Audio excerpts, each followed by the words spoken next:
Dan alhamdulillah nih teman-teman sekalian, nanti insya Allah kita akan sama-sama bareng sama Kang Isa terkait dengan Abdul Hamid Al-Ghazi yang pertama gitu ya. Seperti apa sih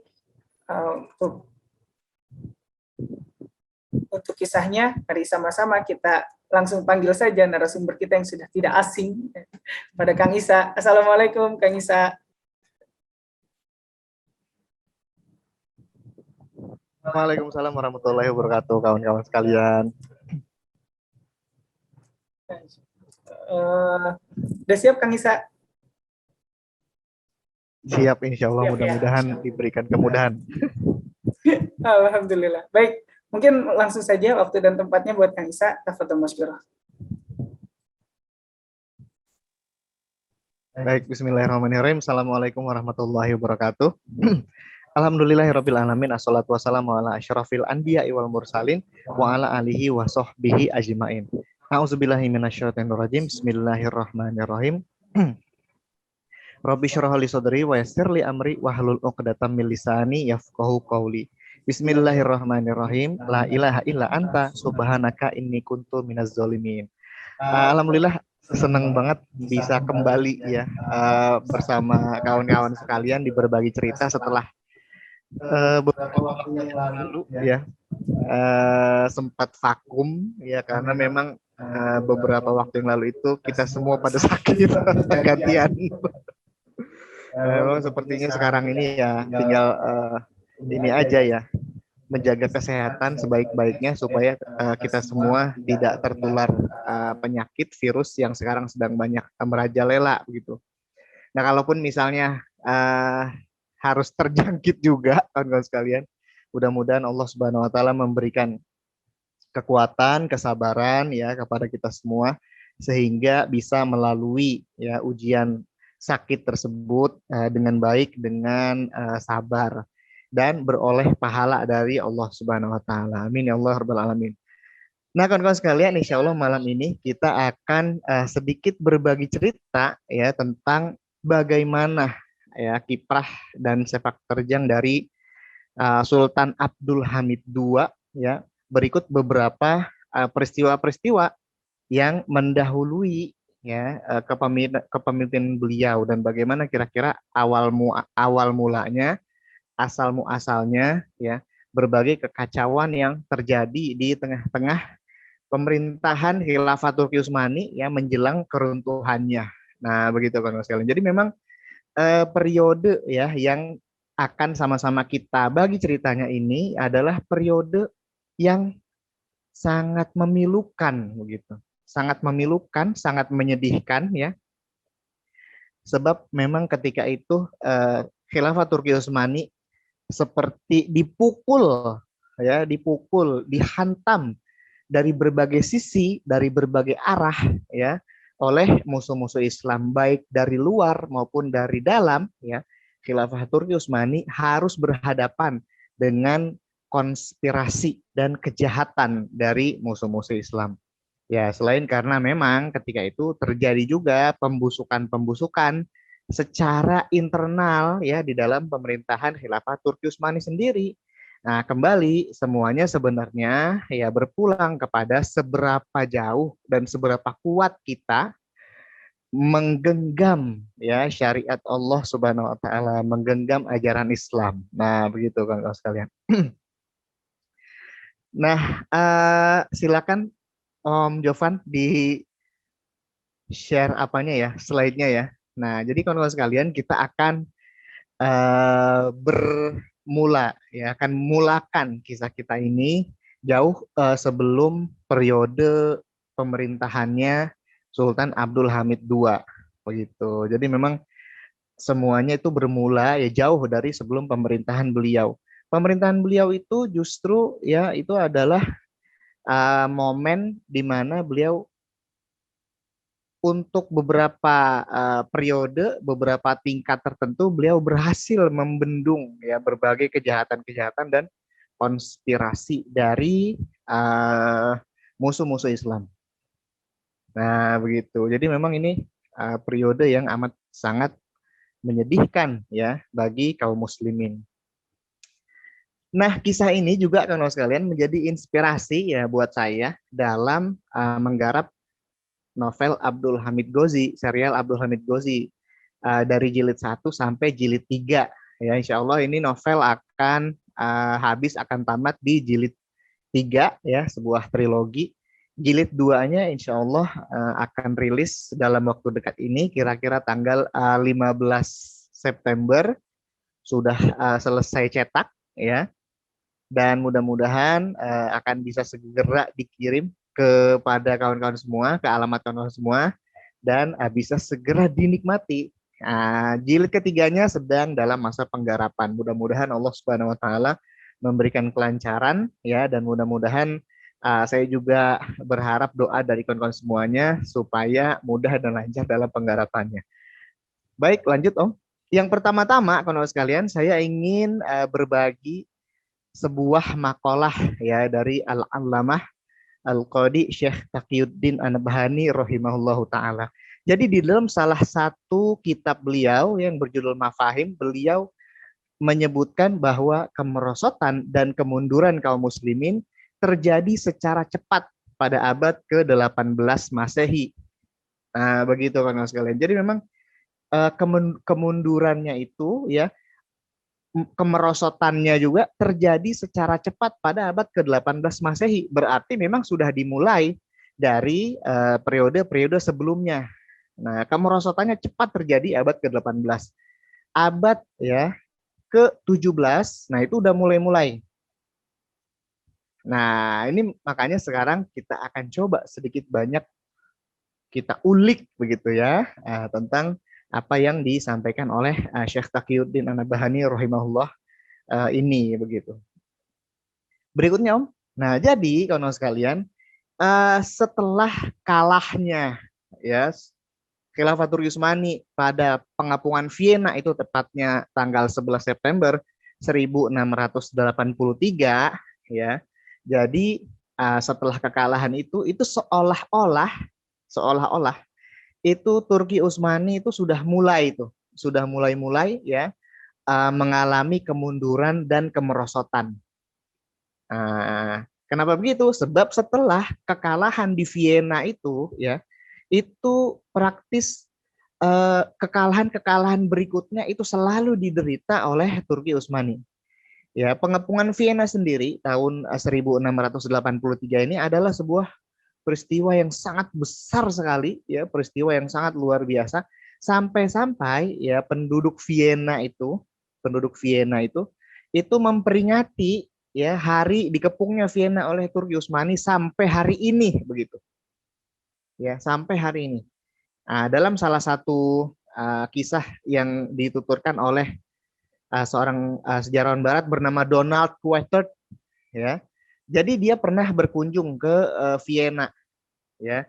Dan ketika itu dia melihat ada barisan anak-anak sekolah begitu, ada barisan anak-anak sekolah rame begitu ya. Seperti mengadakan semacam parade, semacam perayaan, tapi anak-anak sekolah gitu.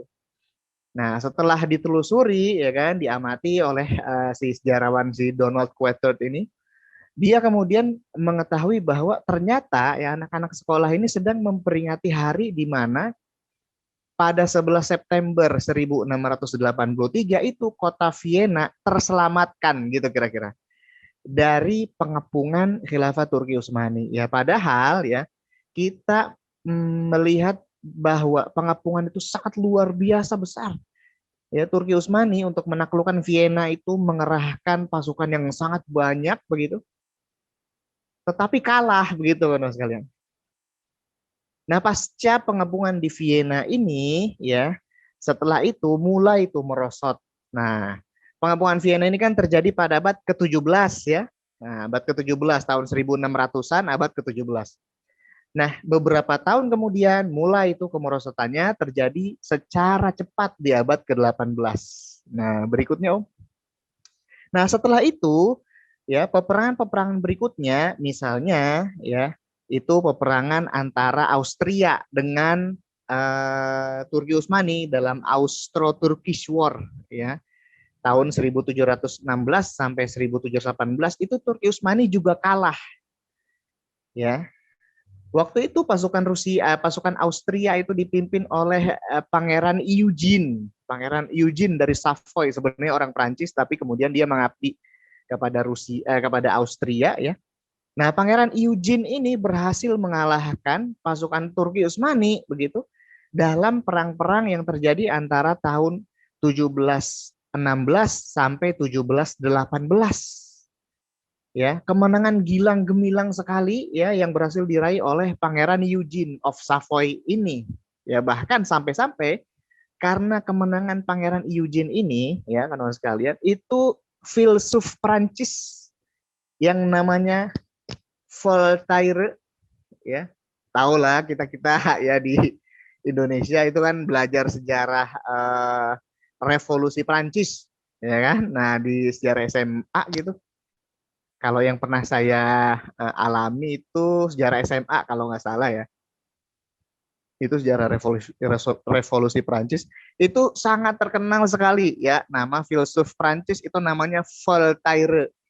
Ya. Jadi Voltaire ini ya kawan-kawan sekalian nama aslinya adalah François Marie Arouet. Bahasa Prancis gimana gitu. Ya, François Marie Arouet.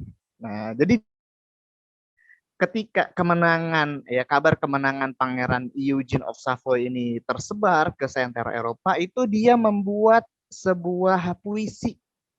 Dan puisinya ini betul-betul menghina dan menjelek-jelekan Turki Utsmani, kan sekalian. Ya. Nah, kalau misalnya kawan-kawan menelaah buku sejarah itu judulnya The Russo-Turkish War tahun 1768 sampai 1774 karya Brian L. Davis, kawan-kawan bisa ya melihat seperti apa itu penghinaan yang dilontarkan oleh Voltaire kepada Turki Utsmani ketika Pangeran Eugene ini memenangkan perang melawan Turki Utsmani. Wah, itu hinaannya ya. Emang puisi sih ya, tapi puisinya itu ngebully begitu. Gimana ya? Kita bikin puisi tapi ngebully ya. Nah, jadi memang betul-betul dihina itu habis-habisan Turki Utsmani oleh Voltaire. Nah, sayangnya, kawan-kawan sekalian, sayangnya itu yang namanya Voltaire kok seolah-olah ya di negeri kita nih khususnya itu kok seolah-olah diperingati sebagai seorang filsuf yang berjasa besar ya dalam pengembangan demokrasi. Kenapa? Sebab memang yang namanya pemikiran-pemikiran si Voltaire ini yaitu sangat-sangat berkontribusi terhadap perkembangan sistem demokrasi ya. Nah, apa begitu ya? Sebab ya dia mencetuskan berbagai pemikiran tentang liberalisme begitu kan sekalian. Ya padahal apa? Padahal ya dia itu adalah seorang filsuf yang menghina kaum muslimin ya, menghina ya Turki Utsmani begitu. Nah, berikutnya Om. Nah, setelah kekalahan demi kekalahan ya terjadi lagi ini kekalahan demi kekalahan di abad ke-16, di abad ke-18 ya yang khususnya di abad ke-18 itu kemerosotan dan kekalahannya itu terjadi dengan amat sangat cepat ya sebagaimana disinyalir oleh Syekh Taqiyuddin An-Nabhani.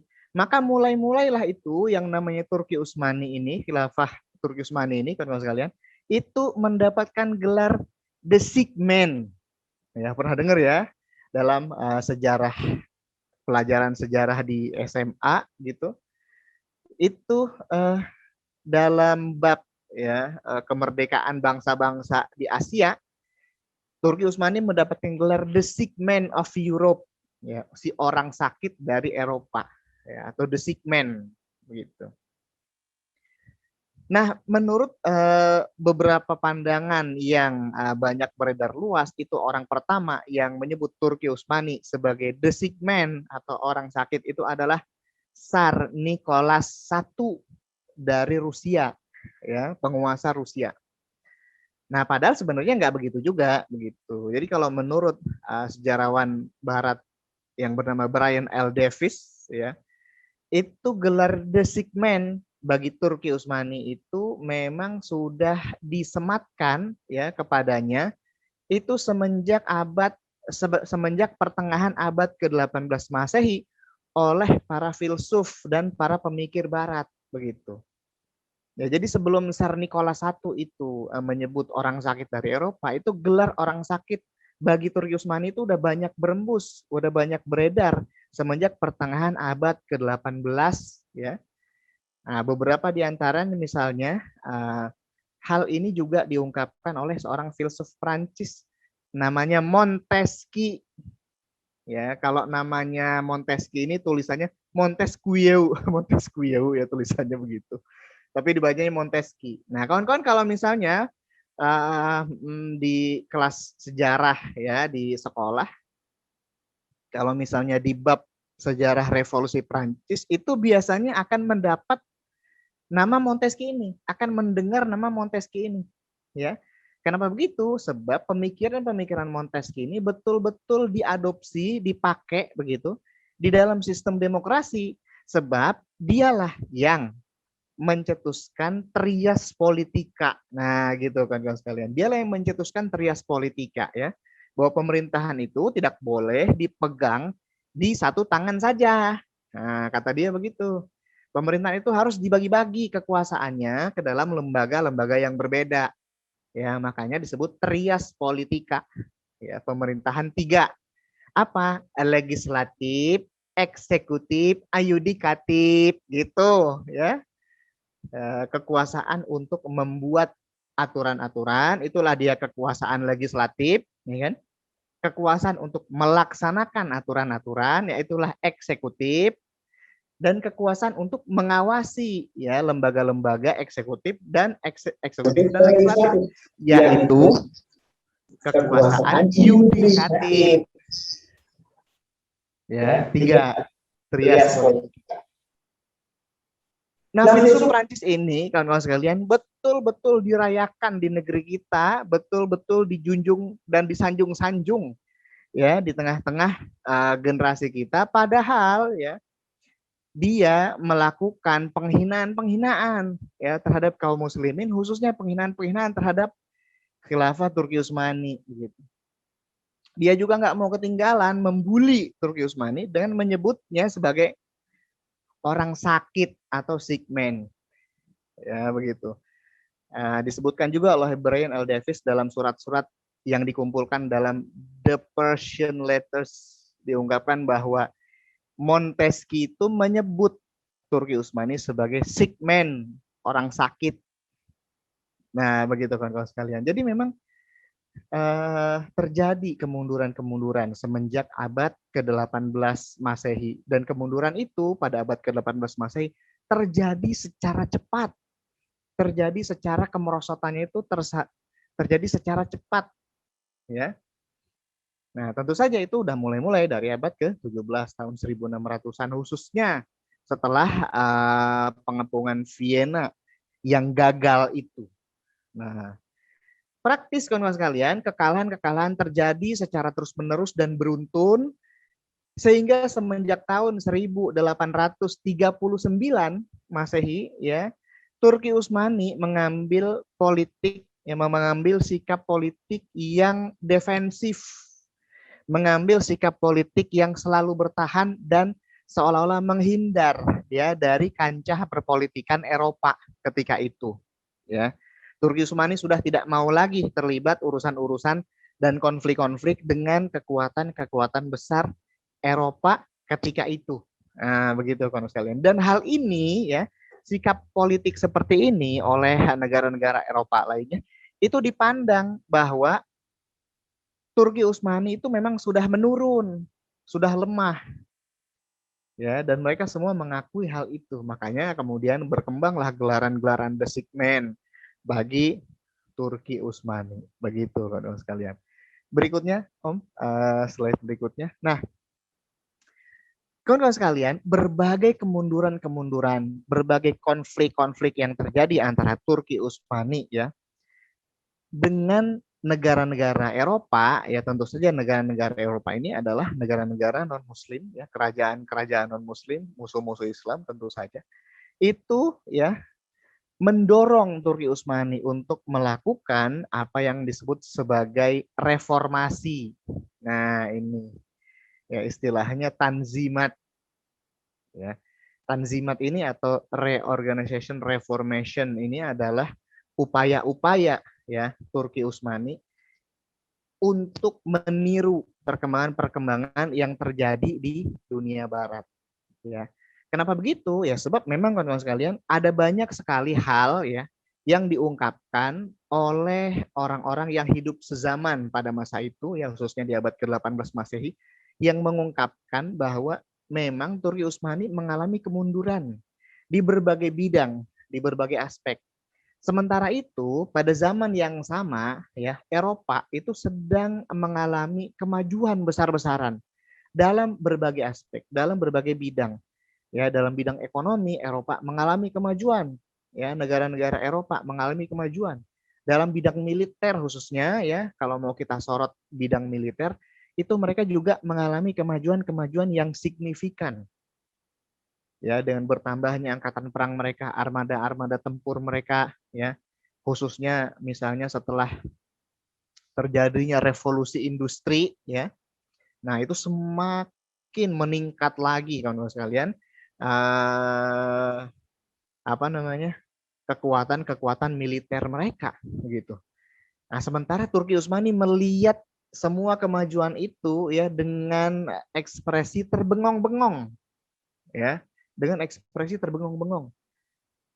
Para diplomat misalnya yang ketika itu bertugas di Istanbul ya itu banyak memberikan komentar-komentar miring tentang betapa primitifnya. Nah, tentang betapa primitifnya armada tempur dan kekuatan militer Turki Utsmani. Ya, nah, misalnya saja apa yang diungkapkan oleh diplomat Rusia bernama Baron de Tott. Ya, Baron de Tott. Itu dia mengungkapkan bahwa angkatan perang Turki Utsmani itu masih kebanyakan bersenjatakan pedang gitu. Kebanyakan bersenjatakan tombak, ya kavaleri-kavalerinya itu masih kebanyakan bersenjatakan senjata tajam ya. Kemudian kavalerinya itu menyerang dengan tanpa kelihatan, dengan tanpa pola begitu kata si Baron ini gitu. Ya, ini memperlihatkan bahwa mereka kata si Baron tidak mengenal seni berperang sama sekali katanya begitu ya. Ya, ibaratnya malu-maluin begitu ya. Nah, sangat kontras sekali dengan apa yang terjadi pada militer Turki Utsmani beberapa abad sebelumnya. Wah, zaman Sultan Muhammad Al-Fatih tahun 1400-an, wah itu menjadi kekuatan tempur yang paling dihormati, disegani, dan bahkan ditakuti. Ya, selain itu pada zaman Sultan Sulaiman Al-Qanuni juga menjadi kekuatan tempur Turki Utsmani yang paling kuat, yang paling hebat begitu ya. Nah, tetapi beberapa abad kemudian, tahun 1700-an, ya, abad ke-18 Masehi, itu seolah-olah sudah menjadi kekuatan tempur yang primitif. Bahkan Baron de Tott menyatakan bahwa mereka seakan-akan tidak mengenali seni perang sama sekali, katanya begitu. Ya, keagungan dan kehebatan Turki Utsmani, ya angkatan perang Turki Utsmani, itu hanya berasal dari jumlah mereka yang banyak, katanya begitu. Dan hanya berasal dari keganasan mereka, ya ferocity istilahnya, seperti disebut Baron de Tott. Hanya didasarkan kepada keganasan dan jumlah mereka yang banyak. Kalau misalnya mereka dipukul mundur, maka mereka akan kocar-kacir dan lari begitu saja, ya, dengan mengabaikan komando dari perwira-perwira mereka. Begitu kira-kira kan sekalian. Nah, itu komentar si Baron. Dalam hal yang lain, misalnya kita ambil contoh birokrasi pemerintahan, ya, itu yang namanya sistem administrasi pemerintahan Turki Utsmani itu dipandang oleh para duta besar Eropa itu kacau, ya, kacau dan dalam tanda kutip amburadul katanya begitu. Terjadi berbagai persaingan jabatan antara direktur-direktur departemen-departemen yang di dalam sistem Turki Utsmani disebut diwan. Ya. Jadi direktur-direktur diwan itu saling bersaing untuk mendapatkan posisi jabatan. Ya. saling bersaing untuk menjilat gitu kira-kira. Ya, ini kata para dubes ya, para dubes yang bertugas di Istanbul ya, di Turki Utsmani. Nah, selain itu apa? Selain itu para dubes ini juga mengatakan bahwa para pejabat Turki Utsmani itu tidak segan-segan menerima suap ya, menerima bribe, suap yang diberikan kepada mereka. Coba ya. Kembali kan sekalian sebagaimana tadi yang sempat saya singgung di awal ya, bahwa sebenarnya semuanya itu kekalahan atau kemenangan, kemajuan atau kemunduran itu bergantung dari seberapa kuat kita menggenggam syariat Allah Subhanahu wa taala, menggenggam aturan Allah Subhanahu wa taala. Nah, pada zaman itu ya, mulai abad-abad ke-18 itu udah makin kelihatan bahwa sedikit demi sedikit ya, nah, penyelenggara pemerintahan di Khilafah Turki Utsmani itu udah mulai melepas ketaatan kepada aturan Islam, melepas ketaatan kepada Allah Subhanahu wa taala dan Rasulnya. Mereka suka nerima suap, begitu tuh mulai-mulai dah. Ya kan? Mereka lebih mengedepankan nafsu untuk menjabat di departemen anu, di departemen anu, di diwan anu, di diwan anu begitu.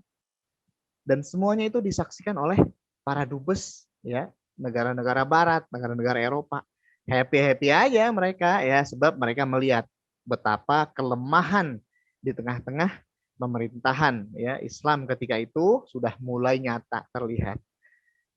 Nah, karena itulah kemudian digulirkanlah apa yang disebut sebagai Tanzimat ini. Nah, Tanzimat ini digulirkan oleh Sultan Abdul Majid I pada 3 November 1839, melanjutkan apa yang sudah dicanangkan sebelumnya oleh Sultan Mahmud II. Nah, jadi Sultan Mahmud II keburu meninggal, pencanangan ya dan kemudian pengguliran dari Tanzimat ini dilanjutkan oleh putra dari Sultan Mahmud II yaitu Sultan Abdul Majid I pada tanggal 3 November 1839 melalui sebuah edik ya, sebuah pengumuman ya yang kemudian dalam sejarah dikenal sebagai Edik Gulhane ya, Taman Mawar, karena memang dikeluarkan diterbitkan ya semacam undang-undang ini di situ di Taman Mawar dekat Topkapi Palace ya, Istana Topkapi. Nah, dengan adanya itu, dengan adanya Tanzimat itu dimulai nih berbagai proses menuju pelepasan terhadap syariat Islam. Yang tadinya syariat Islam itu masih dipegang kuat-kuat, dengan adanya Tanzimat ini kawan-kawan sekalian, syariat Islam mulai dilepas sedikit-sedikit. Ya. Kenapa? Sebab adanya Tanzimat ini ya membuat hukum-hukum syariat yang tadinya diterapkan dalam Khilafah Turki Utsmani sedikit demi sedikit disingkirkan, begitu. Ya, sedikit demi sedikit disingkirkan. Apa misalnya? Misalnya kalau dulu itu tidak boleh ada orang Islam yang murtad ya di dalam sistem kepemerintahan dan sistem aturan Turki Utsmani ya. Seorang yang murtad, seorang muslim yang murtad itu dihukum mati. Dihukum mati sebagaimana dalil yang ada dari Rasulullah Shallallahu alaihi wasallam dalam sebuah hadis ya. Man baddala dinahu faqtuluhu ya. Barang siapa mengganti agamanya ya maksudnya murtad ya, tadinya muslim kemudian dia keluar dari Islam, faqtuluhu, bunuh. Artinya apa? Murtad hukumannya mati. Nah, dengan adanya Tanzimat ini kawan-kawan sekalian, ya, itu yang namanya hukuman bagi orang murtad itu tidak boleh ada lagi. Ya, diganti. Sebab apa? Sebab semangat Tanzimat ini adalah semangat kebebasan beragama, katanya begitu. Semangat kebebasan beragama. Setiap orang tidak boleh diatur-atur oleh negara untuk memeluk agama apa yang dia mau, begitu. Ya, sehingga kalau ada yang murtad tidak boleh diganggu gugat, biarkan saja, itu adalah pilihan pribadinya dia. Ya. Nah, ini salah satu poin ya yang diaturkan di dalam Tanzimat itu. Nah, selain itu misalnya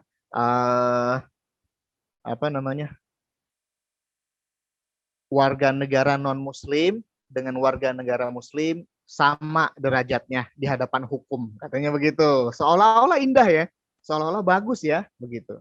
Ya warga negara non Muslim yang kalau misalnya ya di dalam aturan Islam itu disebut ahlu zimmah, ya kafir zimmi, ya itu dibebankan apa yang disebut sebagai pungutan jizyah namanya. Setiap warga negara non Muslim ya dalam khilafah Islam itu harus membayar jizyah, itu kewajiban syariat ya tercantum dalam surat At-Taubah. Ya harus membayar jizyah. Nah, gara-gara ada tanzimat ini, kawan-kawan sekalian, maka ya setiap kafir zimmi itu dibebaskan dari jizyah. Coba. Ya, kenapa? Tidak boleh ada pajak yang dibebankan kepada orang karena agamanya, begitu. Coba. Kacau udah ini mah, kacau. Ya. Mereka tetap disebut ahlu zimmah, mereka tetap disebut kafir zimmi, begitu. Tetapi tanpa kewajiban untuk membayar jizyah. Coba. Padahal membayar jizyah itu aturan Allah. Aturan Allah yang harus diterapkan oleh khilafah Turki Utsmani, begitu. Harus wajib itu memungut jizyah dari kafir zimmi. Nah, gara-gara ada tanzimat ini, kawan-kawan sekalian, ya, itu dianulir, dihilangkan. Coba. Oh, udah mulai tuh melepaskan syariat ya. Nah, tanzimat ini terus bergulir. Lah, tapi kok bisa seorang Sultan Abdul Majid, coba, seorang Sultan Abdul Majid itu mencanangkan hukum seperti itu, kawan-kawan sekalian. Kok bisa begitu? Ya tentu saja karena beliau ditekan ya oleh negara-negara Eropa, misalnya oleh musuh-musuh Islam. Selain itu tanzimat itu juga ya sebenarnya bukan inisiatif beliau, tapi inisiatif seorang Wazir Agung Turki Utsmani, ya, namanya Mustafa Rashid Pasha. Nah, orang inilah yang menjadi otak sebenarnya dari Tanzimat. Orang inilah yang menjadi inisiator dari Tanzimat itu, ya. Dan dia itu kan sekalian adalah seorang anggota Freemasonry. Ya, seorang anggota Freemasonry. Dia seorang Mason itu. Nah, makanya dia yang betul-betul ngotot, kekeh begitu ya, untuk menggulirkan Tanzimat itu. Katanya demi kebaikan bangsa dan negara, ya, demi kebaikan khilafah Turki Utsmani. Coba. Nah, ya kalau misalnya menurut beberapa kisah, ya, menurut beberapa kisah, jadi sebenarnya ya salah satu ini kisah ya, kisah ini uh, bisa dibilang apa ya, legenda kali atau desas-desus atau apa gitu ya. Katanya begitu ya. Jadi katanya Sultan Abdul Majid ini, kan mas kalian, Sultan Abdul Majid ini memiliki seorang istri, ya. Jadi Sultan Abdul Majid ini memiliki seorang istri, namanya seorang istri dari Prancis, ceritanya begitu. Jadi istrinya ini orang Prancis. Sultan Abdul Majid sayang sama dia, gitu. Nah, menurut beberapa informasi juga, istrinya Sultan Abdul Majid yang dari Prancis ini masih ada hubungan saudara sama Napoleon, ya, Napoleon Bonaparte, ya. Nah itu masih ada hubungan saudara sama Napoleon, dan istrinya Sultan Abdul Majid yang orang Prancis ini selalu menceritakan kepada Sultan Abdul Majid kegemilangan dan kemajuan yang berhasil diraih Prancis pasca revolusi Prancis tahun 1800 ya, 800-an sekian gitu ya. Gitu katanya ya, ini isu gitu ya. Katanya begitu gitu. Nah, makanya itu yang kemudian membuat Sultan apa namanya? Sultan bukan 1800-an sekian ya. Revolusi Prancis itu tahun 1700-an ya. 1789 gitu. Nah, Tanzimat kan 1839. Nah, jadi memang ketika itu katanya ini isunya ya, Sultan Abdul Majid itu selain ditekan ya sama Mustafa Rashid Pasha, dia dibujuk juga sama istrinya yang berasal dari Prancis tadi gitu. Udah yang mulia Sultan ya ikutin aja gitu kali ya. Gitu kali ya. Kenapa ya? Sebab di Prancis itu kan sudah maju dengan mengadakan liberalisasi pemerintahan begitu. ya, dengan mengadakan liberasi pemerintahan maju jadinya. Ya, jangan berdasarkan agama lagi, udah berdasarkan suara rakyat, begitu-gitu. Nah, makanya kemudian Sultan Abdul Majid ya mau nggak mau begitu ya, jadi meresmikan Tanzimat itu. Nah, Tanzimat ini terus bergulir, teman-teman sekalian. Berikutnya, perubahan-perubahan terus terjadi, ya sedikit demi sedikit itu yang namanya syariat Islam yang tadinya diterapkan dan dijunjung tinggi itu mulai dikikis ya dari sistem pemerintahan Khilafah Turki Utsmani sedikit demi sedikit. Ya, nah ini yang terjadi pada tahun 1856, 25 Februari sampai 30 Maret 1856 itu terjadi ya Kongres Paris. Nah, di Kongres Paris ini, teman-teman sekalian, itu yang namanya Turki Utsmani ya, itu seolah-olah kayak kekeh benar-benar pengen gitu ya untuk bergabung ke dalam apa yang disebut sebagai keluarga Eropa ya. European family, keluarga Eropa. Jadi Turki Utsmani itu pengen banget diakui gitu ke dalam kekuatan-kekuatan besar ya, kekuatan negara-negara besar di Eropa pada zaman itu. Nah, makanya ketika itu masuklah Turki Utsmani ke dalam keluarga Eropa ya dengan mengikuti Kongres Paris ini. Nah, tetapi kawan-kawan sekalian, tentu saja ya tidak ada itu sesuatu yang gratis. Kalau misalnya mau bergabung, nih syarat-syaratnya. Ini. Dan salah satu syaratnya yang paling penting ya, dan syarat paling penting itu adalah yang paling menikam dan paling mematikan bagi Turki Utsmani itu adalah ya Turki Utsmani itu wajib meninggalkan politik luar negeri yang berdasarkan syariat Islam. Apa itu politik luar negeri yang berdasarkan syariat Islam? Ya, Turki Utsmani ya dengan bergabung ke dalam keluarga Eropa itu dilarang untuk apa? Untuk memberikan bantuan-bantuan kepada wilayah-wilayah Muslim yang lain yang berada di luar Turki. Ya, dilarang itu udah. Padahal apa? Padahal ya menurut pandangan syariat Islam, khilafah Turki Utsmani itu adalah pelindung sebenarnya, pelindung bagi seluruh kaum muslimin di dunia. Tetapi dengan bergabung ya ke dalam keluarga Eropa tadi, Turki Utsmani dilarang untuk membela kaum muslimin di belahan dunia yang lain.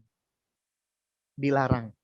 Dan apa yang terjadi kawan-kawan sekalian ya, ini benar-benar mematikan khilafah Turki Utsmani dan memandulkan khilafah Turki Utsmani. Ya, salah satu kisahnya itu sangat menarik adalah jadi pada tahun 1856 ini kawan-kawan sekalian, itu ketegangan antara Belanda dengan Aceh ya itu sudah mulai terjadi. Hawa-hawa bahwa Belanda bakal berperang sama Aceh itu udah mulai tercium. Ya, jadi perang Aceh Belanda itu kan mulai tahun 1873. Tapi hawa-hawa mau perang itu udah mulai kerasa semenjak tahun 1856. Sultan Aceh ketika itu ya Sultan Alauddin Ibrahim Mansur Shah ya betul-betul ingin membela ya kaum muslimin di wilayah Nusantara ini ya sebab apa dalam salah satu surat yang dikirimkan oleh Sultan Mansur Shah ya kepada Sultan Abdul Majid I ketika itu mengungkapkan bahwa Belanda itu betul-betul bertindak sewenang-wenang di berbagai wilayah dan kesultanan kaum muslimin yang ada di Nusantara. Ya, jadi kawan-kawan bisa baca, bisa menemukan suratnya itu kayak gimana bunyinya. Oh, itu ini banget apa namanya? Dramatis ya, menyedihkan, miris, ngenes. Di dalam surat itu, kawan-kawan sekalian, Sultan Mansur Shah meminta izin dan meminta bantuan kepada Sultan Abdul Majid untuk mengerahkan pasukan ya guna menyerang Batavia tahun 1856. Kita semua mengetahui Batavia itu adalah pusat pemerintahan Belanda di wilayah timur di Hindia Belanda itu di Batavia pusatnya. Ya, pusat pemerintahan Hindia Belanda itu di Batavia. Nah, Sultan Mansur Shah memohon izin dan memohon bantuan kepada Sultan Abdul Majid ketika itu ya untuk mengirimkan pasukan guna menyerbu Batavia biar penjajahan Belanda dan kezaliman Belanda itu sirna selama-lamanya. Ya. Tapi apa yang terjadi kawan-kawan sekalian? Gara-gara Turki Utsmani bergabung nih. Gara-gara Turki Utsmani bergabung di dalam keluarga Eropa dengan syarat-syarat seperti tadi, ya, Sultan Abdul Majid gagal untuk membantu Aceh ketika itu, untuk membantu kaum muslimin di Nusantara menghadapi kezoliman dan penjajahan Belanda. Kenapa? Ya sebab udah dilarang untuk membantu kaum muslimin di wilayah-wilayah lain di luar Turki. Coba, ya kan? Benar-benar ini memandulkan khilafah Turki Utsmani sebagai pelindung kaum muslimin.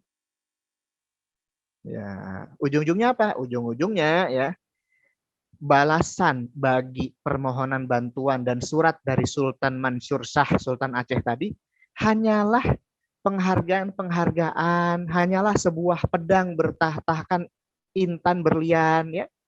Nah, ketika itu memang Sultan Mansur Shah dianugerahi bintang penghargaan Mejidi namanya, ya, bintang penghargaan Mejidi dari Turki Utsmani. Tapi apakah dikirimkan bantuan? Tidak. Tapi apakah dikirimkan izin untuk menyerbu Batavia? Tidak. Sampai meninggalnya Sultan Ibrahim Mansur Shah ya, tahun 1871 itu tidak pernah ada serangan kepada Batavia, tidak pernah ada. Nah, jelas sekali ini kan kawan sekalian, sedikit demi sedikit yang namanya khilafah Turki Utsmani didesak, dipaksa untuk melepas syariat Islam, untuk melepas penerapan syariat Islam, diganti dengan apa? Dengan demokrasi. Berikutnya, Om. Nah, ini adalah Wazir Agung Turki Utsmani, ya, Mehmet Emin Ali Pasha. Beliau inilah yang mewakili Turki Utsmani ya di dalam Kongres Paris tadi. Nah, jadi pada tahun 1856 ini juga kawan sekalian itu diterbitkan berbagai undang-undang, berbagai aturan-aturan gitu ya, yang terus mengubah ya sistem yang ada di dalam khilafah Turki Utsmani ini menjadi sistem yang ada di barat. Ya.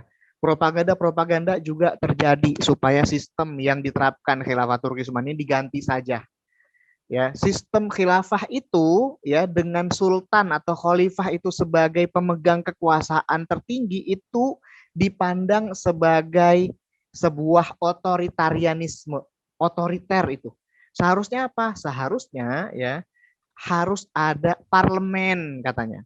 Yang paling bagus itu adalah sistem monarki parlementer, ya harus sistem parlementer katanya begitu. Nah, ini ya ide dari sistem parlementer ini digembar-gemborkan oleh sebuah gerakan itu yang namanya Turki Muda. Turki Muda ini sangat terkenal sekali, yang Turks ya, Turkiye Fatat, Turki Muda. Nah, kalau misalnya kita telusuri lagi lebih dalam kawan sekalian, Turki Muda itu Freemasonry. Aduh, subhanallah bihamdi. Jadi kalau misalnya kita telusuri itu ternyata dia lagi gitu. Freemasonry lagi. Ya. Karena memang mereka sangat berkepentingan untuk meruntuhkan ya kekuatan Islam dan kaum muslimin. Nah, jadi Turki Muda inilah ya, mereka memang berkamuflase ke dalam berbagai gerakan, ke dalam berbagai organisasi ya, mereka berkamuflase menjadi yang Ottomans ya. Turki Utsmani muda gitu katanya ya, karena generasi muda Turki Utsmani. Kemudian mereka juga berkamuflase ke dalam sebuah gerakan rahasia itu yang bernama Komite of Union and Progress, Komite Kemajuan dan Komite Persatuan dan Kemajuan ya, Al-Ittihad wa Taraqi kayak gitu. Nah, mereka inilah yang terus bekerja keras tuh untuk membuat khilafah Turki Utsmani melepas syariat Islam sedikit demi sedikit ya. Semuanya itu kemudian terlihat makin mencapai puncaknya pada masa pemerintahan Sultan Abdul Hamid II. Lanjut, Om. Nah, sedikit demi sedikit khilafah Turki Utsmani dipaksa untuk melepas penerapan syariat Islam dengan konspirasi musuh-musuh Islam baik di dalam maupun di luar negeri. Nah, itu kan sekalian. Nah, lanjut lagi, Om. Nah, jadi ya konspirasi mereka ini memuncak, berekskalasi ketika ya Sultan Abdul Hamid II naik tahta. Ya, Sultan Abdul Hamid II naik tahta pada tahun 1876. Ya. Nah, Sultan Abdul Hamid II ini kawan sekalian, ini sebenarnya bisa dibilang agak-agak dipandang sebelah mata pada awalnya. Kenapa begitu? Ya, sebab setelah wafatnya Sultan Abdul Aziz, ya.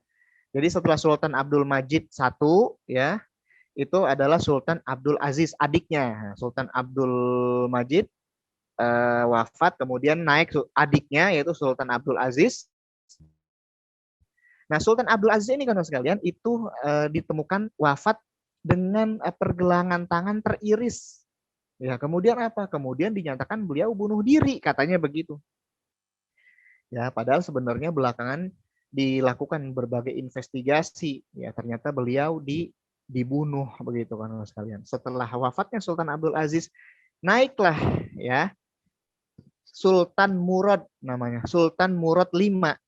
Nah, Sultan Murad V ini ya adalah kakak dari Sultan Abdul Hamid II. Nah, Sultan Murad V ini memang sengaja dinaikkan oleh ya orang-orang musuh-musuh Islam, konspirasi musuh-musuh Islam itu untuk memuluskan tujuan-tujuan mereka. Kenapa?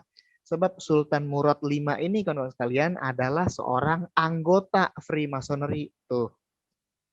Ya, seorang anggota Freemasonry loh, seorang Sultan Turki Utsmani ya. Ya, kenapa begitu? Sebab beliau itu bersahabat dekat, bersahabat kental ya dengan seorang pangeran dari Inggris ya.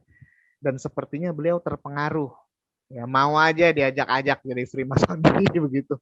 Nah, setelah itu ya tidak lama Sultan Murad V ini memimpin, beliau menjadi gila. Ya, beliau menjadi gila. Setelah menjadi gila, beliau digulingkan ya, beliau diturunkan, dilengserkan.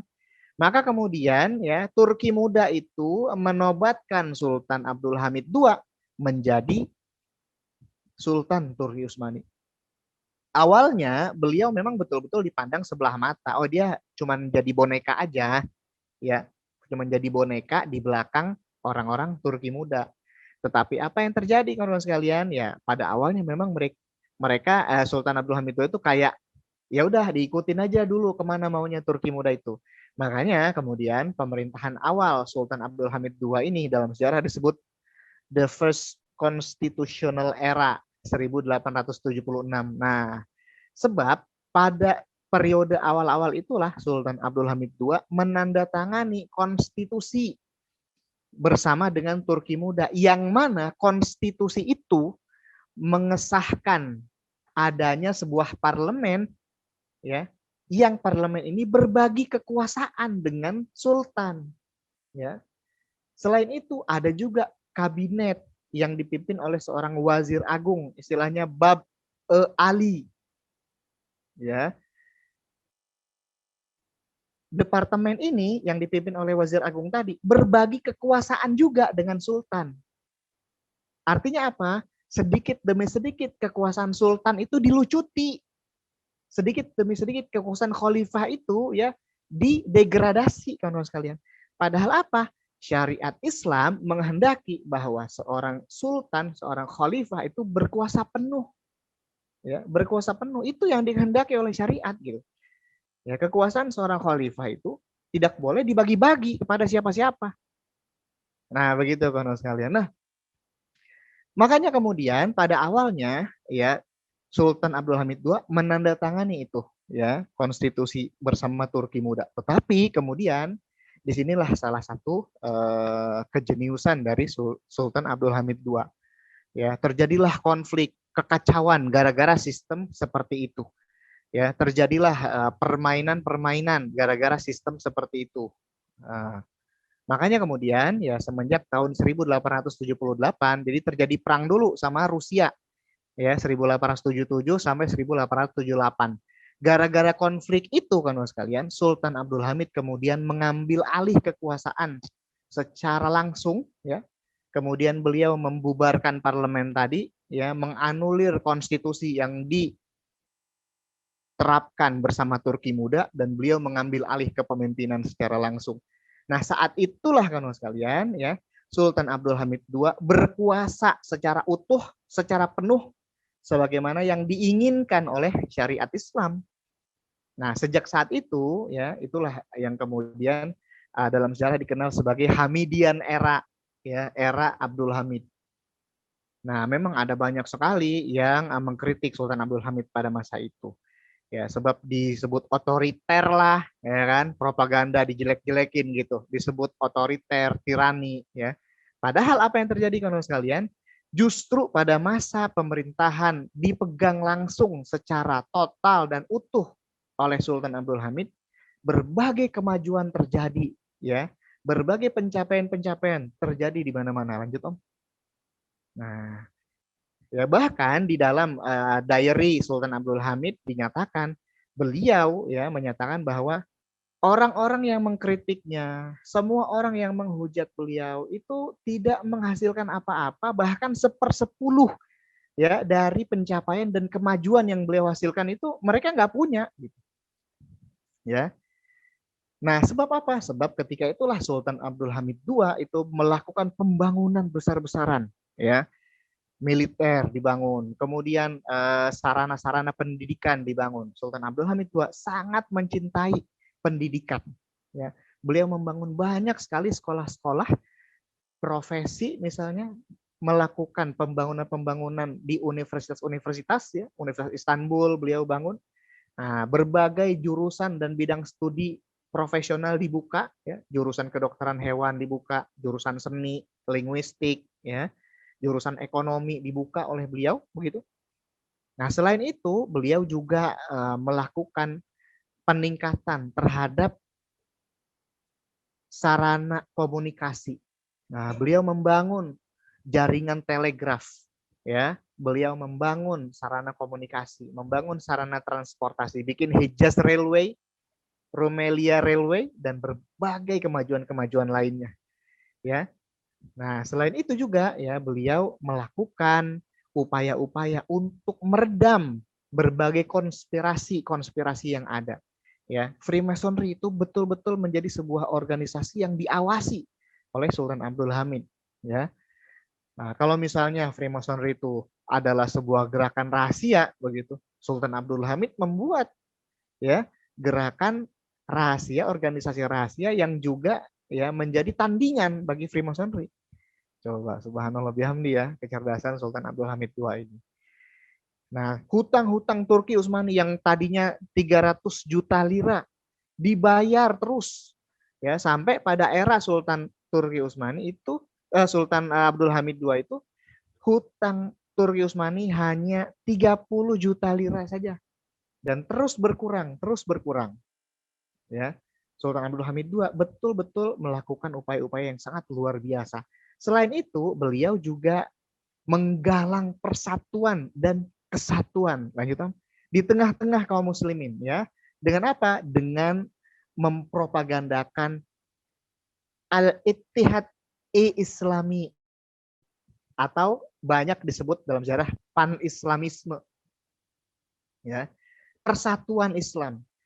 Ya, beliau melakukan seruan-seruan ya kepada seluruh kaum muslimin di dunia untuk bersatu di bawah naungan khilafah Turki Utsmani, dan ketika itu ya seruan persatuan seluruh kaum muslim di dunia ini juga menggema di negeri kita ya, di Nusantara ini. Ya, ada banyak sekali buku-buku, catatan-catatan yang mengisahkan hal itu kepada kita. Nah, bahkan kira-kira tahun 1822 itu Sultan Turki Utsmani ya, Sultan Abdul Hamid II mengirim konsul khusus ke sini, ke Batavia ya, ke negeri kita untuk menyerukan ya persatuan kaum muslimin ini. Nah, ada banyak sekali buku tentang hal itu kan sekalian yang mengungkapkan tentang bagaimana Sultan Abdul Hamid II menggalang persatuan kaum muslimin. Itu ngeri, ketar-ketir itu penjajah ketika itu. Ya. Karena memang yang paling mereka takutkan adalah persatuan kaum muslimin tadi. Begitu. Nah, Sultan Abdul Hamid II memimpin kira-kira 32 atau 33 tahun lamanya. Coba, lama itu loh ya, memimpin sampai 30-an tahun lebih, itu sangat lama itu. Dan selama kepemimpinan itulah kawan sekalian ya, Khilafah Turki Utsmani itu berhasil meraih kemajuan-kemajuan. Tetapi yang namanya konspirasi kaum kafir, musuh-musuh Islam itu sudah sampai pada titik puncaknya ya, sehingga pada tahun 1908 itu Turki Muda kembali ya. Organisasi Turki Muda ini melalui sayap gerakan rahasianya yaitu Committee of Union and Progress ya, itu mengkudeta Sultan Abdul Hamid II dan menggulingkan beliau ya melalui sebuah peristiwa berdarah itu yang bernama peristiwa 31 Maret. Nah, ketika itulah Sultan Abdul Hamid ya kekuasaannya digulingkan. Beliau kemudian ya disingkirkan ya, diusir ya ke Tesalonika. Ya, kemudian ketika itu beliau setelah tinggal beberapa waktu di sana kembali dibawa ke Istanbul, kemudian ditahan di istana beliau sendiri yaitu Istana Beylerbeyi. Nah, kemudian beliau di sana yang menuliskan berbagai hal yang beliau ketahui, makanya sampai saat ini ya buku diari beliau itu masih bisa kita baca kalau misalnya kita ingin mendalami apa yang sebenarnya terjadi ya dari sudut pandang beliau, kita masih bisa membaca catatan-catatan beliau ya di dalam kitab Muzakarat Abdul Hamid. Nah, itu ya. Jadi itu diari beliau. Nah, udah banyak beredar kok, udah diterjemahin juga ya ke dalam bahasa Indonesia. Kawan-kawan tinggal membacanya ya, harus suka baca, harus rajin baca begitu. Nah, dari situlah kemudian kawan sekalian ya, setelah Sultan Abdul Hamid digulingkan ya, berakhirlah sudah kepemimpinan sultan atau khalifah yang berkuasa penuh. Nah, Cendikawan Barat juga menyatakan seperti itu. Abdul Hamid II, ya Sultan Abdul Hamid II adalah sultan terakhir, khalifah terakhir yang memegang kekuasaan pemerintahan secara penuh. Ya, sultan-sultan setelah beliau itu ya hanya ya mau bisa dibilang hanya pejabat, hanya boneka gitu ya. Sebab yang berkuasa sebenarnya, yang menjalankan pemerintahan sebenarnya adalah Turki Muda gitu. Turki Muda ya, yang mereka kebanyakan adalah orang-orang Freemasonry begitu kan sekalian. Nah, semua terus bergulir hingga diruntuhkannya Khilafah Turki Utsmani ya pada 3 Maret 1924 oleh Mustafa Kemal Pasha, hingga kemudian Khilafah Islamiyah musnah, hilang, digantikan menjadi Republik Turki begitu kan sekalian. Nah, ini adalah sebuah periode yang sangat memilukan, menyedihkan ya. Sebab setelah peristiwa itu hingga hari ini kita tidak lagi memiliki ya sebuah institusi besar ya kaum muslimin yang menaungi ya keselamatan kaum muslimin, yang menaungi ya darah dan nyawa kaum muslimin. Tidak ada lagi gitu. Semuanya diganti dengan nation state kecil-kecil ya, tempat di mana kita sekarang berada gitu. Nah, dari ya riwayat-riwayat itulah saya mengambil inspirasi untuk menggarap novel saya yang berjudul Abdul Hamid Ghozi ini ya, insya Allah akan rilis 3 seri, dan disitulah ya saya meresapkan bahwa betapa perihnya sebuah kemunduran, tetapi ya dia harus ya kita telusuri, harus kita pelajari sehingga ya kita bisa mengambil hikmah dari situ. Bahwa sebenarnya ya kunci kemenangan itu adalah ketika kita menggenggam syariat Islam sekuat-kuatnya, ya sekuat-kuatnya, seistiqomah-istiqomahnya begitu. Ketika kita berlepas dari syariat Islam, pada hakikatnya kita ya telah mengalami kemunduran dan kekalahan. Gitu kawan-kawan sekalian. Wallahu a'lam bishawab ya. Sementara demikian, bila taufik wal hidayah. Wassalamualaikum warahmatullahi wabarakatuh. Saya kembalikan kepada Om Jovan. Masya Allah, alhamdulillahirrahmanirrahim. Jazakallah khair Kang Isa yang sudah berbagi ceritanya tentang Sultan Abdul Hamid yang kedua ya. Jadi betapa memilukannya kisah Sultan Abdul Hamid dan Turki Utsmani khususnya ya, dari mulai tersusupinya oleh Freemasonry sampai runtuhnya Daulah Khilafah Utsmaniyah di 1924 dengan rentetan panjang yang dikupas tuntas di bukunya Kang Isa, insya Allah, Masya Allah. Bagi teman-teman yang sudah memiliki, saya ucapkan selamat gitu ya, dan juga saya informasikan ada 2 buku, Sultan Abdul Hamid pertama dan Sultan Abdul Hamid kedua, yang akan dijadikan hadiah untuk teman-teman semua gitu ya, karena kemarin di grup Telegram ada yang nanyain, ada giveaway-nya gak Kak? Ada, insya Allah ada. Doain aja kita semua di berbagi cerita bisa terus berbagi, bukan hanya cerita tapi juga kebahagiaan. Nah, karena memang ini cuma 2 dan teman-teman di sini sangat antusias untuk mendapatkan buku ini ya, insya Allah kita nggak bisa bagi semuanya, hanya 2 buku untuk 2 orang ini. Caranya gimana Kak? Caranya mudah saja teman-teman sekalian, bisa bikin rangkuman boleh, keseruan nonton juga boleh, formatnya video, di-upload aja di Instagram teman-teman semua, lalu tag @berbagicerita_official gitu ya. Yang belum follow silahkan di follow, di add dan di tag ya, di tag dan di mention @berbagicerita_official untuk menandai. Dan yang paling menarik, kreasi yang paling menarik, bentuknya video ya teman-teman sekalian, bentuknya video. Yang paling menarik insya Allah akan kita kirimkan 2 buku ini untuk 2 orang pemenang tentunya ya, Masya Allah. Jadi bukan hanya mendapatkan ilmu di cerita sejarah, tapi juga mendapatkan hadiahnya, Masya Allah. Dan terima kasih teman-teman sudah menyimak, tapi ada satu momen, kalau ada teman-teman yang mau berdiskusi, silakan. Ada 1-2 pertanyaan, saya coba bacakan.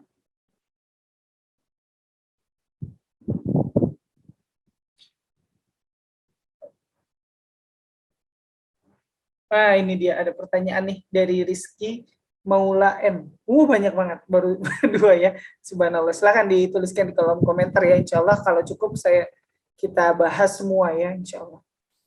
Izin bertanya, apakah Badan Intelijen Sultan Abdul Hamid merupakan badan intelijen pertama di dunia? Lalu apa saja tugasnya untuk menjaga stabilitas negara Utsmani? Ya, monggo Kang Isa. Tafadhal masyaallah. Baik, terima kasih banyak Rizky ya. Terima kasih banyak Rizky pertanyaannya. Ya, jadi memang kalau misalnya secara umum ya, organisasi-organisasi rahasia yang berkaitan dengan sebuah negara tentu saja sudah banyak didirikan ya semenjak dulu begitu. Jadi memang organisasi rahasia atau intelijen begitu ya yang dibentuk oleh Sultan Abdul Hamid II itu tentu saja bukan yang pertama ya, karena memang udah banyak berdiri ya organisasi-organisasi intelijen dari semenjak dulu begitu. Nah, tetapi ya kawan-kawan sekalian, apa yang didirikan ya organisasi intelijen yang didirikan oleh Sultan Abdul Hamid II itu adalah sebuah upaya ya, sebuah langkah yang sangat tepat begitu ya, sangat luar biasa ya, strategis begitu untuk bisa menghadapi berbagai propaganda rahasia ya, teman-teman sekalian, dari organisasi-organisasi rahasia yang berniat jahat untuk meruntuhkan khilafah Turki Utsmani. Nah, dari berbagai ya informasi-informasi yang dihimpun oleh organisasi atau badan rahasia ya, badan intelijen rahasia yang didirikan oleh Sultan Abdul Hamid ini, beliau bisa mengetahui ya secara cepat berbagai konspirasi yang ditujukan untuk menggulingkan beliau. Nah, seperti misalnya informasi bahwa duta besar beliau ya, duta besar Turki Utsmani di Inggris itu menerima suap, itu sudah beliau ketahui ya dengan cepat gitu, berdasarkan informasi-informasi yang disalurkan oleh badan rahasia ini ya, badan intelijen rahasia tadi begitu. Nah, berikut juga berbagai konspirasi yang lain ya, itu bisa dengan cepat diketahui oleh Sultan Abdul Hamid II. Nah, Tetapi ya memang teman sekalian, kehadiran apa organisasi intelijen ini yang kemudian oleh para lawan politik Sultan Abdul Hamid itu disebut sebagai secret police istilahnya, ya, polisi-polisi rahasia katanya begitu. Nah, itu ya betul-betul diserang, betul-betul dipropagandakan untuk dicitra burukkan, ya, untuk distigma, ya, bahwa Sultan Abdul Hamid itu ya nyulikin orang-orang katanya begitu ya. Nah, nyulik orang-orang. Kemudian Sultan Abdul Hamid itu selalu membungkam lawan politiknya. Itu akan selalu dipropagandakan kayak gitu. Makanya kalau misalnya kawan-kawan membaca catatan harian Sultan Abdul Hamid itu betul-betul apa namanya tajam gitu, betul-betul tajam propaganda yang diluncurkan ya oleh lawan-lawan politik Sultan Abdul Hamid II terkait dengan ya eksistensi dari badan intelijen rahasia tadi begitu. Nah, tetapi ya tentu saja Sultan Abdul Hamid betul-betul mengarahkan ya badan intelijen ini ya kepada tujuan-tujuan untuk mengokohkan berdirinya khilafah Turki Utsmani begitu kan sekalian. Nah, jadi memang beliau bukan yang pertama ya karena sebelum-sebelumnya juga sudah banyak didirikan ya lembaga intelijen seperti itu, tetapi beliau membangun lembaga intelijen ini untuk menandingi kira-kira begitu ya, untuk menandingi kelompok-kelompok rahasia seperti Freemasonry ya dan kelompok-kelompok rahasia lainnya yang berniat jahat begitu untuk meruntuhkan khilafah Turki Utsmani. Gitu. Demikian walau alam. Masya Allah, Alhamdulillah. Jadi seperti itu teman-teman, dan ini juga ada pertanyaan lagi dari, saya bacakan dulu ya. Pertanyaan dari Mutia Khalisa. Assalamualaikum Kak Isa, mau tanya, saya pernah lihat suatu ungkapan kalau genosida Armenia itu terjadi di masa Utsmaniyah. Jadinya kayak membuat kalau orang Islam itu kejam. Saya lalu balas kalau itu karena upaya sekuler dan CUP. Nah, itu gimana tuh, Kaisa? Monggo. Baik, terima kasih banyak Mbak Mutia. Jadi memang di zaman pemerintahan Sultan Abdul Hamid itulah ya terjadinya pembantaian bisa dibilang begitu ya kalau misalnya kita lihat propaganda-propaganda yang dihembuskan oleh musuh-musuh Islam begitu ya bahwa memang pembantaian Armenia itu terjadi pada masa pemerintahannya Sultan Abdul Hamid II begitu. Nah, tetapi ya tentu saja hal ini adalah sebuah konspirasi ya kembali ini adalah sebuah konspirasi. Ya, sebab apa? Sebab Sultan Abdul Hamid II sendiri ya di dalam catatan harian beliau ya di dalam diary beliau itu beliau menjelaskan bahwa beliau tidak memiliki tanggung jawab sama sekali. Ya ibaratnya beliau sama sekali tidak memerintahkan begitu loh. Tidak memerintahkan, tidak apa namanya, tidak menginstruksikan ya, tidak memberikan komando begitu loh untuk melakukan pembantaian terhadap orang-orang Armenia begitu. Nah, jadi memang seperti yang tadi disebutkan oleh Mbak Mutia ya ada keterlibatan orang-orang apa namanya orang-orang CUP di situ begitu Committee of Union and Progress ya. Nah, pasti itu konspirasi ya untuk menjelek-jelekan Sultan Abdul Hamid II gitu.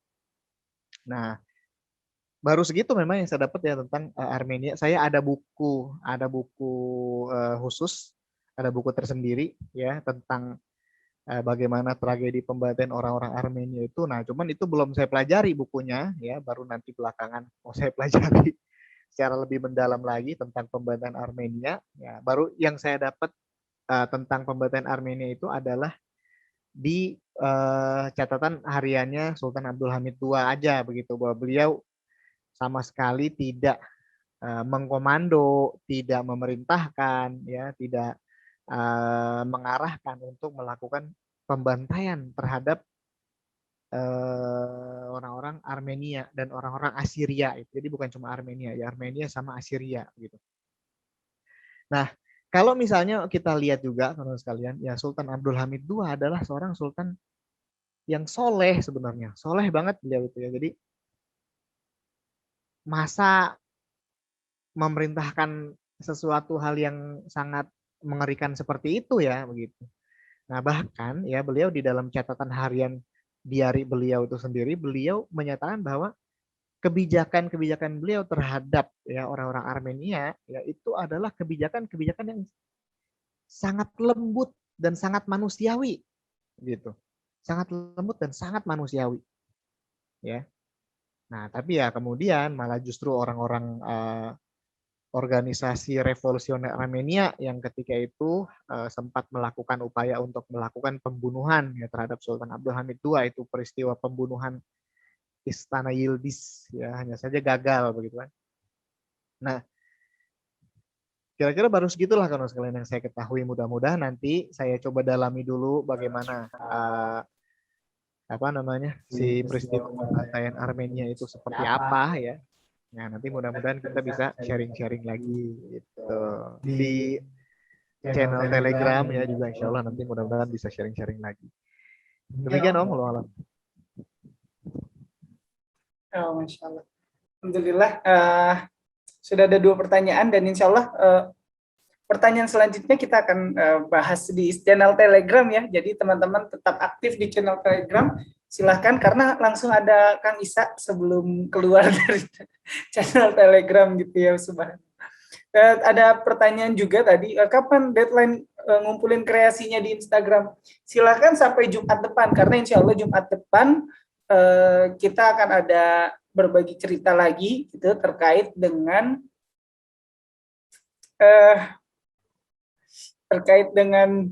penista agama, insya Allah.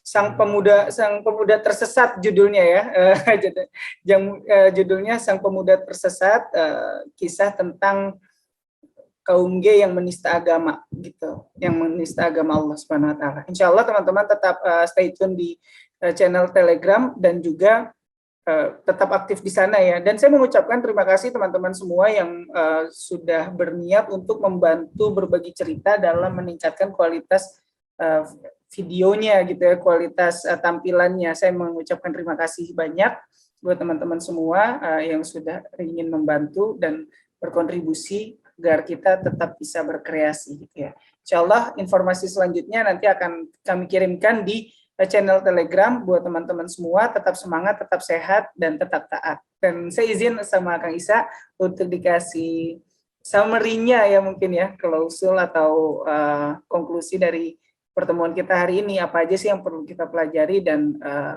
mungkin juga nasihat-nasihatnya untuk kita, Kang Isa. Tafadhol maskurah, Kang Isa.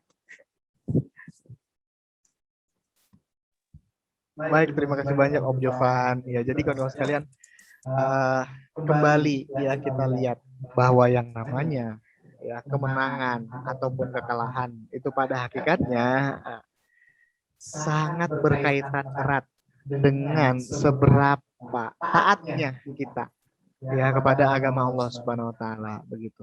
Seberapa taat kita kepada aturan-aturan Allah Subhanahu Wa Taala. Ketika kita menaati aturan Allah Subhanahu Wa Taala, ya menaati sunnah-sunnah Rasulullah Shallallahu Alaihi Wasallam, maka kemenangan akan berada di tangan kita.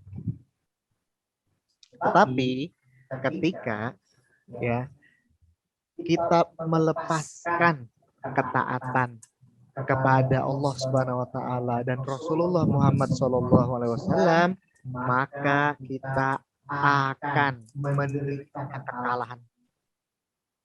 Nah, itu prinsip lah bisa dibilang, ya. Nah, berbagai peristiwa yang sudah terjadi di masa lalu menunjukkan hal itu. Begitu. Ketika kita taat, kita akan menang. Ketika kita ya tidak menaati aturan Allah Subhanahu Wa Taala dan Rasulullah Sallallahu Alaihi Wasallam, maka kita pasti akan kalah. Selama kita berpegang teguh kepada itu, insya Allah ya Allah Subhanahu Wa Taala akan selalu menganugerahkan kesuksesan kepada kita. Nah, sebaliknya Ya, ketika kita tidak lagi menaati aturan Allah, kita akan terkalahkan dan terhinakan. Gitu. Mudah-mudahan Allah memberikan kekuatan kepada kita semua untuk bisa tetap menaati aturan-aturannya, ya, hidup di atas jalan Islam, mati pun di atas jalan Islam. Amin ya Allah. Amin. Wallahu alam demikian. Masya Allah, alhamdulillahirobbilalamin. Keren banget Kang Isa, Masya Allah, alhamdulillah. Dan bagi teman-teman, itu dia tadi konklusi ataupun summary dari Kang Isa, dari Kak Isa, buat kita semua. Mudah-mudahan ini tidak hanya menjadi informasi ya, tapi juga bisa menjadi sebuah tuntunan hidup yang bisa kita aplikasikan gitu. Karena kata Imam Al-Ghazali, sangat percuma orang menumpuk ilmu tanpa mengamalkannya gitu. Itu sebuah hal yang sia-sia gitu. Jadi jangan puas untuk kita mendapatkan ilmu, tapi setelah dapat juga kita amalkan sedikit demi sedikit, insya Allah. Mudah-mudahan bermanfaat dan terus dukung kita di berbagi cerita untuk bisa menyajikan sebuah karya yang bisa bermanfaat bagi kita semua dan juga banyak orang yang menikmati karya-karya kita. Terima kasih sebelumnya buat teman-teman yang berpartisipasi. Saya ucapkan terima kasih dan semoga kita semua senantiasa di dalam lindungan Allah, dicurah limpahkan kesabaran dan juga diberikan keberkahan. Teman-teman semua tetap semangat, tetap sehat dan tetap taat. Mari sama-sama kita tutup forum kita hari ini dengan lafaz hamdalah, istighfar dan doa kafaratul majelis. Alhamdulillahirabbil Astagfirullahalazim, subhanakallahumma wa bihamdika, asyhadu an la ilaha illa anta, astaghfiruka wa atubu ilaik. Billahi taufiq wal hidayah, wassalamualaikum warahmatullahi wabarakatuh.